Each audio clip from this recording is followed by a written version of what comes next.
What up, guys? Welcome to the Son of Wanda. Bad Batch Season 3 is on the horizon, and the trailer just revealed something very interesting. So let's conversationalize. What up, guys? So I know it's been a while since I've done a normal video, but I'm back now, and I'm back to talk about Bad Batch Season 3, specifically the Bad Batch Season 3 trailer, and a very important reveal that happened at the end of the trailer. Now, spoilers, if you aren't aware, go watch the trailer first, then come back to this video. But 3, 2, 1. That's right, Asajj Ventress is back. Now, when I first saw this, I actually got it spoiled for me by accident before I even watched the trailer. I had seen this picture, and I was like, no way. And so I went and watched the trailer, and I was just like, words cannot begin to describe my excitement level when I saw that she was back. And for all these people who want to say how sexist Star Wars fans are, that is not the case, and you would know that if you would have seen my reaction. My reaction to this girl character was, yes, this is awesome, she's back. Not because she's a girl, but because she's a great character.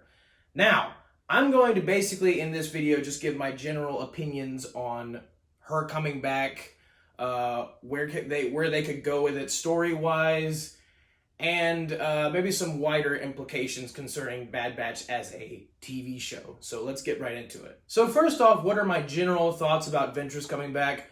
Already said I was really excited for it and all that. But I think the main course of debate going on right now on the internet is the fact that she's technically back from the dead. Now, if you don't know, and I'm not sure that many people would, and I'll get to that in a little bit, but if you don't know, there is a book that was written after Clone Wars ended, Star Wars The Clone Wars ended, or maybe after Season 6, I believe, called Dark Disciple. And it was a story about Asajj Ventress and what happened to her after her last appearance in the Clone Wars, which was the Season 5 finale titled The Wrong Jedi. And this book was actually based off, like, unmade Clone Wars episodes that were meant for either Season 7 or Season 8. What Season 7 or Season 8 were originally supposed to be, but after the show was canceled, they never got to make their Clone Wars episodes, so they just turned it into a book. And so this whole book, Dark Disciple, is about Ventress, and there's this Jedi named Quinlan Vos who shows up in one episode of the Clone Wars. I believe it's the episode The Hunt for Zero in Star Wars Clone Wars Season 3. But Quinlan Vos is sort of like presented as a surfer dude Jedi in the Clone Wars. And so Asajj Ventress ends up teaming up with him to fight Dooku, and it's this whole spiel. And I guess, spoilers if you haven't read the book, but they fall in love. And for the record, this is very important. I have not read the book. I've just essentially read very much the Cliff Notes version of this, more or less. I've read on Wikipedia, all right? I'm going to admit it. I've looked on Wikipedia long time ago because I wanted to find out because we hadn't seen Ventress since the end of Season 5 of Clone Wars, and like, what happened to her? And sure enough, I look it up and I read stuff about Dark Disciple, and I see that Ventress fell in love with Quinlan Vos, and Dooku tried to kill Quinlan Vos by shooting lightning at him, Force lightning, and Ventress jumped in the way and sacrificing herself for her love interest and died. And she was buried by Anakin and Obi-Wan on Dathomir, including with her yellow lightsaber. So the yellow lightsaber you see her wield in the Bad Batch trailer, that was already a concept. Even her look, her design, her hair, that was already, conceptualized in the previous unmade Clone Wars episodes.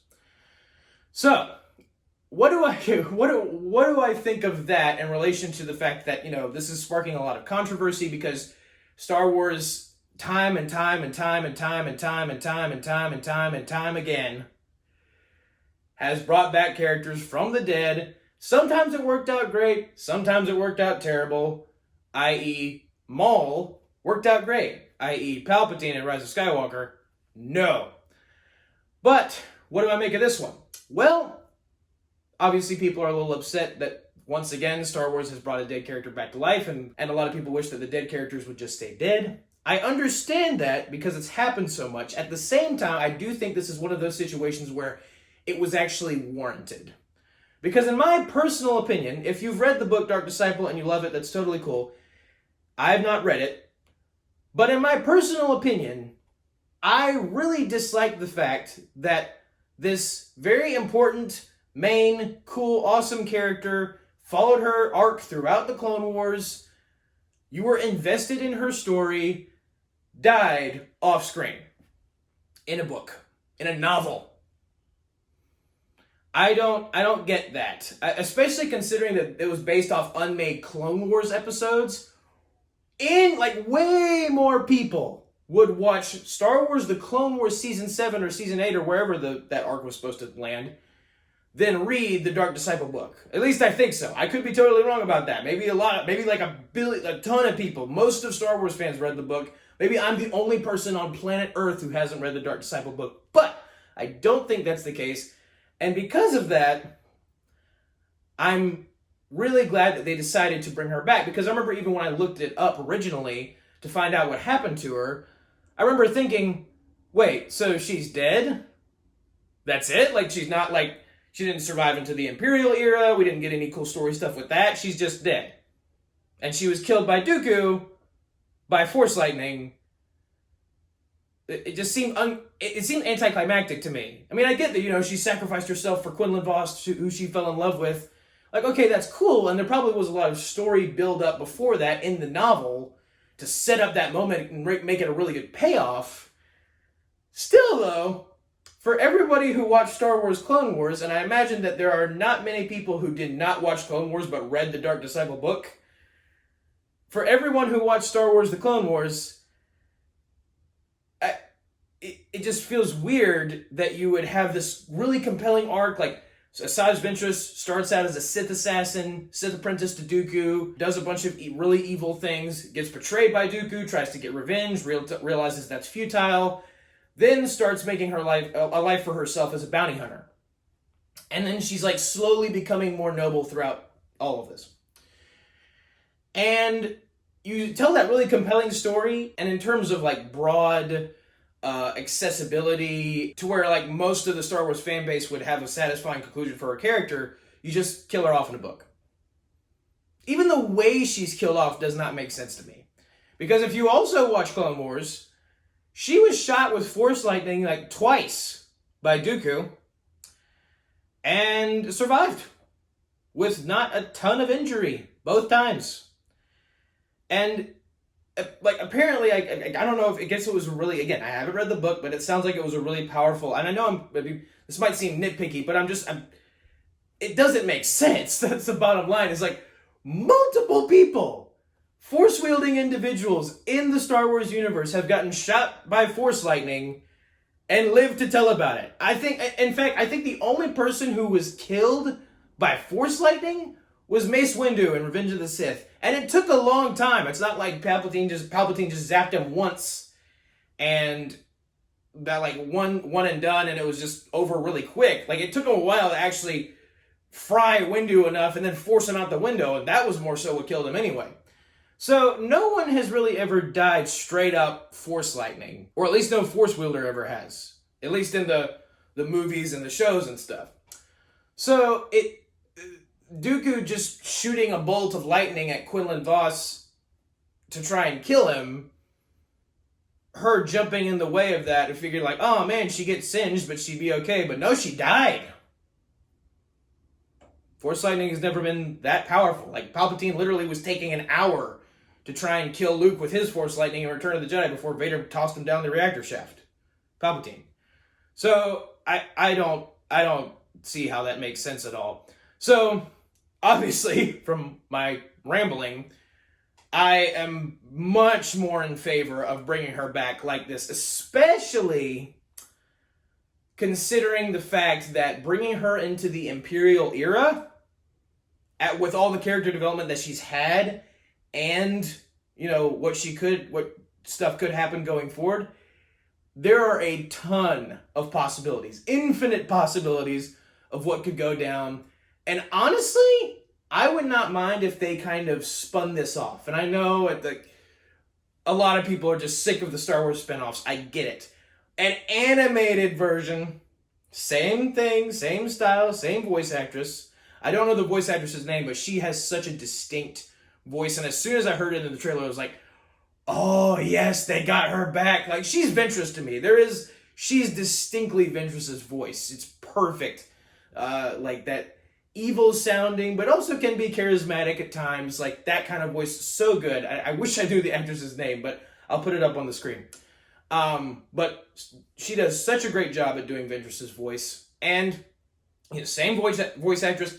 I would not mind if they spun off a TV show out of Bad Batch about Ventress, or maybe for Tales of the Jedi Season 2, or if they spin Tales of the Jedi off and maybe like Tales of other Force wielders or something, because Ventress isn't really a Jedi, but they could tell more stories with her there. But in general, I mean, think about it. Like, all the history she has with a bunch of different characters in the Clone Wars could carry over into the Imperial era, very similar to how the storylines from Clone Wars carried over into Star Wars Rebels. And I've said it before many times on the channel, I absolutely adore Star Wars Rebels. And they did such cool things with the story and continuing some of the Clone Wars stuff in Rebels that they could do that same thing with Ventress. And my main thing that I want to see, I want to see her fight Vader. In fact, I think her dying by the hand of Vader would make way more sense than her getting zapped by Dooku and then instantly dying. I don't know if she instantly died, but I mean, it sounds like that was a pretty fatal and killing blow. That's definitely what killed her in the book. So to me, that would make way more sense and honestly be better storytelling. It'd be poetic because Anakin and Ventress had such a rivalry in the Clone Wars that if they saw each other as Vader versus Ventress, it would like flip the script completely. Because you'd have the noble Jedi in the Clone Wars who would fight the evil Sith assassin. And then if Ventress sort of becomes more like of a noble Jedi-esque, I mean, she's technically still a bounty hunter and she does seem very hostile in this trailer.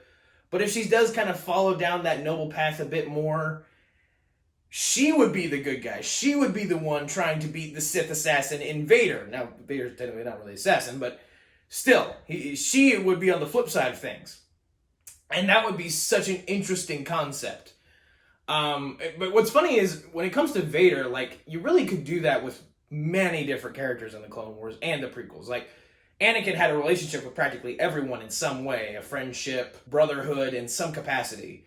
So it's really interesting to take a bunch of different characters. Like, I would love to see what a reaction between Captain Rex and Darth Vader would look like. That would be insane. And, maybe some spin-off show from Bad Batch or something like that could do that later on, if that ever happened, although Rebels probably would have been where it happened, and it didn't happen in that show. But bottom line is, there are always a ton of interesting situations you can place Vader in relation to the characters that he had relationships with as Anakin Skywalker, and really get some nice, good story out of that. And Ventress, I think, especially would be a very interesting concept to see her meet Vader, possibly realize that he is Anakin, and like, what would her reaction to that be? Like, I have a feeling she would kind of like give it, based on her personality, she would kind of throw it in his face. She would be like, "Oh, you talked about being high, you were so high and mighty as a Jedi, and you were, you acted so noble and thought so highly of yourself. Look where you are now." And then that would tick Vader off, and then, Vader would probably destroy her. But, so I am very excited to see Ventress's return, and I think that this is the way to go, because I always, for years now, this was years ago that I looked up her death in Dark Disciple. So for years now, I have been, like, every time I think about it, I'm like, all the story stuff we could have gotten with Ventress, and they killed her off in a book. That's so not fair. Like every time I went back to it, I was frustrated. I was just like, why did you cut off her story so short? There could have been so many interesting things you could do. And sure enough, they're fulfilling my wish, and they are continuing her story despite her previously assumed death. Now, what's interesting is that StarWars.com did release a whole article, and they did say that the event, seeing Ventress in Bad Batch, doesn't change, that doesn't mean the book Dark Disciple is not canon, because it was known as canon, the canon version of Ventress's death previously.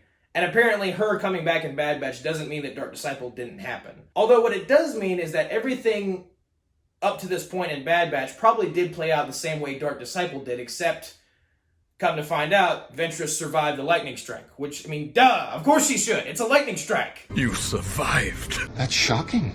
I mean, I get it. Dooku's powerful, but he's not that powerful. Like, if he really could shoot each person with, like, a lightning strike that instantly kill them, he would have done it to Anakin. He would have done it to Obi-Wan. He would have done it to Yoda. I mean, he couldn't probably do it to Yoda because Yoda's too powerful. But still, he would have done it to everyone he came in contact with. So the fact that he could just do it all of a sudden to Ventress and Dark Disciple just... I'm rambling, but it doesn't make sense. Anyway, so Ventress presumably survived the lightning strike. What they are definitely going to have to retcon, or maybe not, they could explain this, is Anakin and Obi-Wan burying her on Dathomir. Because that seems like definitively dead. So unless she used some like Night Sister magic, or somebody else used Night Sister magic to bring her back from the dead, maybe that's what happened, which would still seem weird. I mean, honestly, I would just rather them just retcon it and say she wasn't buried. She was just, her body was lost somehow, or she disappeared or something. You know, like it would be weird to just have her buried, definitive death, and then, oh, she's Night Sister magic, she's back. And so, yes, I think that her returning, said it 30 times already, but is awesome. Now, my concerns for this are, well, one, that it's just not going to do justice to what the potential of the actual stories that could happen with her returning. That it's not going to do justice to that. And the reason I fear that is because in Season 2 of Bad Batch, which in general I enjoyed Season 2, half of it was for me like top tier Star Wars, but the other half was like top tier filler. Like, so much filler. It was unnecessary. So many of those episodes. And unfortunately, one of the filler episodes was the reintroduction of the Jedi youngling, or Jedi Padawan, or whatever, Gunji, the Wookiee Jedi with the green lightsaber. He was introduced in Clone Wars. It was a 4-episode arc where the group of younglings went with Ahsoka to build their lightsabers. And so they brought the Wookiee Jedi back in Bad Batch Season 2. They put him in the trailer. Everyone was excited. He was in it for like one episode. And the episode that he was in, I personally didn't really enjoy. I thought it was very much like the most base level version of bringing him back. Like, they basically just went, hey, he's back. And then, brought him back to Kashyyyk, and then we're done with it. Not really a ton of story meat brought out of that one. And in general, the trailers for the first Bad Batch season, I remember, were amazing. Everybody was hyped. And when the season came out, I thought it was really good. The first season, I thought, was solid most of the way through. There were definitely some filler episodes, but in general, really solid. And then we get the trailer for the second season later down the line, and Gunji's in the trailer, Palpatine is in the trailer, Commander Cody's in the trailer, and each character was only in one episode.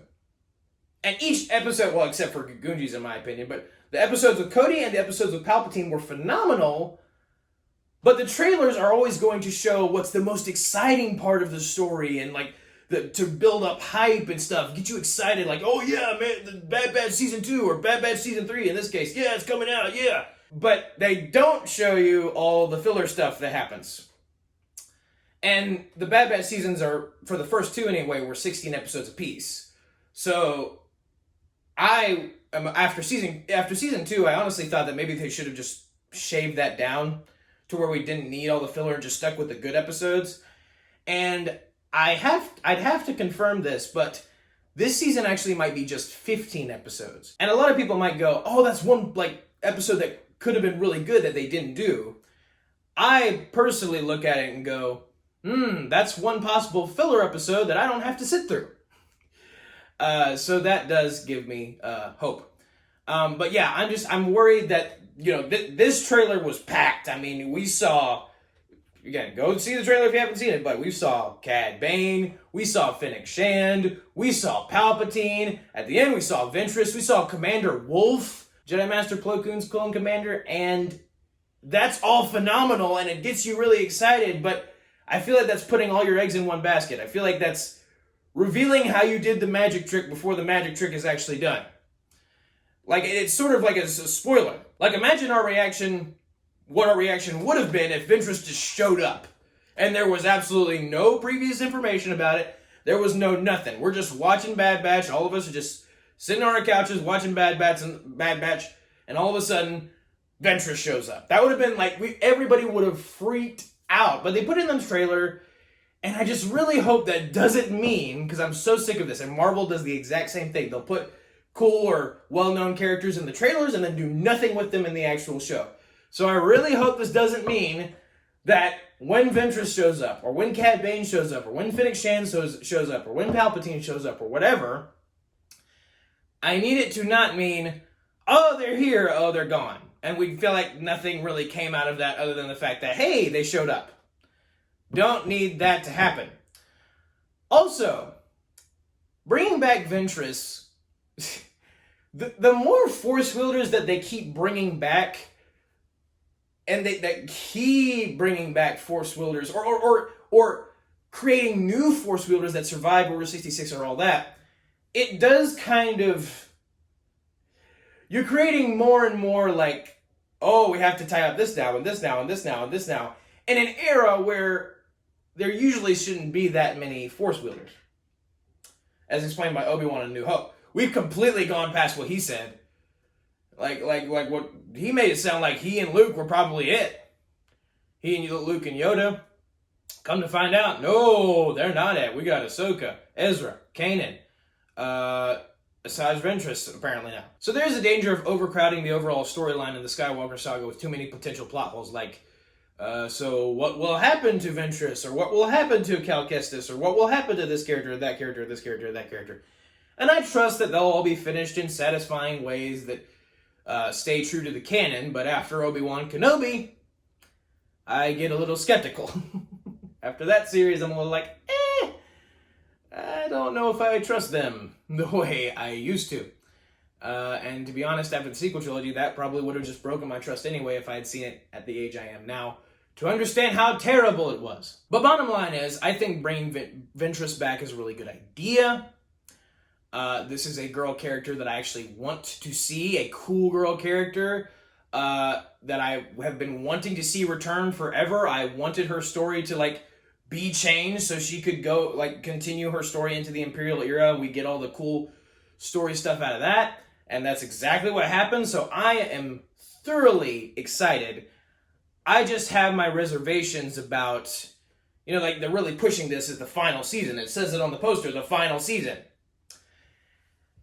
And I mean, that's all the stuff they did in the trailer, that first trailer, the first trailer they dropped, it didn't even feel like a teaser. It just felt like this is all of what we're doing. And I mean, there still could be some pretty crazy surprises in store for us. I just really need them to land the ship. Because they have a myriad of story, plot lines and tons of potential that if they pay it off in the right way in season 3, it's going to be great. But they have to pay it off every episode. I don't think for this season there should be a single filler episode. And I know that's a big ask, but I'm serious. I think for this season, last season, you had half of it was filler, and we had our time to just kind of hang out and do a bunch of stuff that really didn't matter. Whatever. This season, they're advertising it as the final season. They're emphasizing that. This season needs to be the crescendo, the ultimate payoff, the ultimate climax of their whole story. And it can't just be that by the time you get to the finale. It has to be that throughout the entire season. And it's a 3-episode premiere on February 21st. And I think starting off with 3 episodes is nuts, but that also gives me hope, because usually when you'll start out with, for Bad Batch Season 2, they started out with 2 episodes. And it was basically a part 1 and part 2. It was a continuing story through both of the episodes.